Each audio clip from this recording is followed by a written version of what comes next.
Сәлем достар, бүгін бізде бұл 8-ші влог. Бүгін 15-ші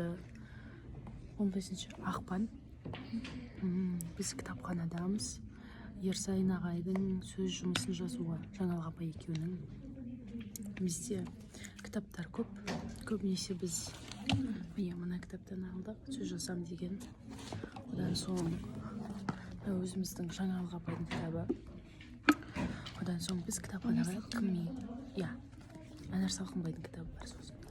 Біз кітапханаға кіммен келдік деген сұраққа жауап бере кетсек, бұл бізде Айдана. Қалшы Айдана. Одан кейін Әсел.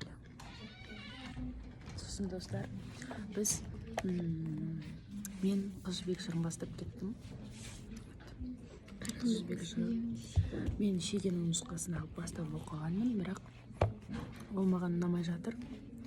Өзіме керекті мәліметтерді таба алмай жатырмын. Сол үшін мен 1900 жылғы қазан нұсқасын оқиын деп шештім. Одан кейін бізде бүгін кітапханада адам көп прям.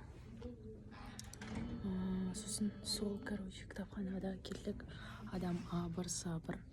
Осы жердегі жұмыс істейтін қызметкерлер түсінбей жатыр. Адамдардың бүгін көптігіне. Өте жақсы.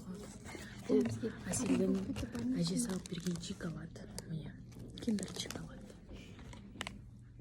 Әмәнді әмасы. Фюсти. Мен оған карточка әкеп берген үшін. Қалай еді? Центральный почтаға ма? Сол жаққа Бүгін барып. эпизод түсірді. Қасына бардың ба? Жоқ, басқасына барып. Қасына бардың ба? Абайхана бөгемаймен қайсатын жерді. Сосын сол Айдана бір-екі нәрсе айтып кет. Не айтайын? Білмеймін. Бүгін күнім жайлы айтып тұр. Сейталиева апай көп сөйлеп, мен сабақ айтайын десем, мүмкіндік бермей қойды. Айтпақшы, біздің нөлдеріміз құтты болсын, Әсел. Шоқан ағайдан алған. Шоқан ағайдың алдынан. Мен Шоқан ағайдың сабағынан стресс өткізбегендіктен нөл алдым. Менде 14 бал, Айданада 26 бал. Өткен айдана өткізді.